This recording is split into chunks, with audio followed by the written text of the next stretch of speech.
Hey everybody! So this weekend I did something I haven't done in a sinfully long time. I went to the movie theater and spent all day watching movies. It was delightful, even though what I watched mostly wasn't. So, let's do a trilogy of movie reviews, right? The first one will be the first one that I had the misfortune of seeing, Pixels. Yeah, I went in and saw an Adam Sandler movie. I did that.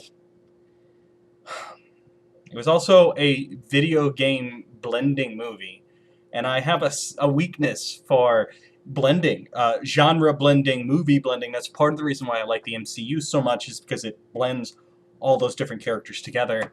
I feel drawn to that kind of thing, so I went in hoping it wouldn't be a complete disaster. Let's do a spoiler-free review of the movie, because the movie is going to end up on WTF Cinema, and I will dive into it thoroughly there. So, a spoiler-free review of Pixels. The parts of it that didn't have dialogue were actually pretty okay. There's a couple of, let's say three decent action sequences that are fun to watch. Like, if somebody were to come over and say, hey, do you want to watch this action sequence from Pixels? I'd be okay with that. I mean, it's only going to be like 20 minutes, but it would be 20 minutes I wouldn't mind spending.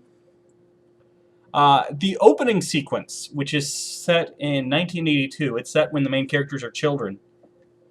Actually pretty good. The children do a very, very good performance. The story is interesting. Uh, where's the line between a spoiler and not a spoiler? Fine. The story is interesting. The acting is well done. And all of that immediately disappears when the characters become adults. And I don't want to hang all of this on Adam Sandler. I don't. But the dialogue, when he first meets the romantic interest of the film, and that happens probably 10 minutes into him showing up, every line of dialogue in that exchange is painful. It's like the script was written by people who had never, ever talked to another human being. Either that or all of the actors were raised in seclusion and not allowed to socialize, and so they're doing their best to try and imitate what it's like to interact with people. It's just bad. The delivery of...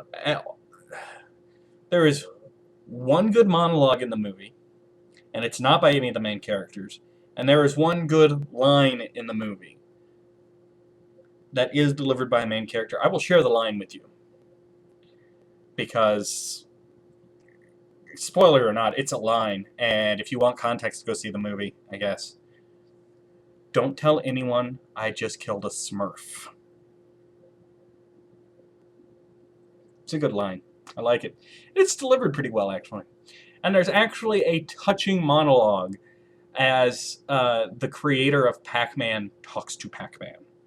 The result, apparently they showed some of it in the trailer, and that's all I'm going to say about that scene, but it's actually a pretty decent little monologue. The action sequences, again, are very entertaining to watch for the most part, very well shot. It's just every line of dialogue. So awful. So bad. And the performance is so bad.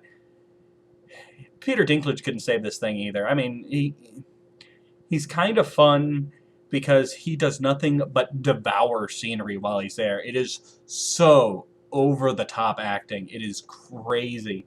It's almost entertaining in how absurd it is. Almost. And I like Peter Dinklage. This performance matched the tone of the movie, unfortunately. So, there's not much point in spending much longer going into this. As I said, there will be an in-depth review in the form of WTF Cinema one day, and we will go into depth in all of the things that don't work. It's a silly concept for a movie, but I'll let it have that. because the concept, silly though it is in setup and execution, does set up a nice playground for fun ideas. Unfortunately, the writing can't support it. The action sequences are fun. There's 2 of them that are pretty good, and then the final one it's decent. I think it goes a little far, but it's decent. It's just a shame about the rest of the movie. It really is. Anyway, that's it for Pixels. I'll see you back here in just a couple of few for a movie that was actually really good. See you then. Hi, I'm Luke Bryan, 2-time CMA Entertainer of the Year. If I ever learn how to read, I'm going to read The Great Platypus Caper by Jeff Hillary because I believe in supporting fine literature. I'm Luke Bryan. Hi.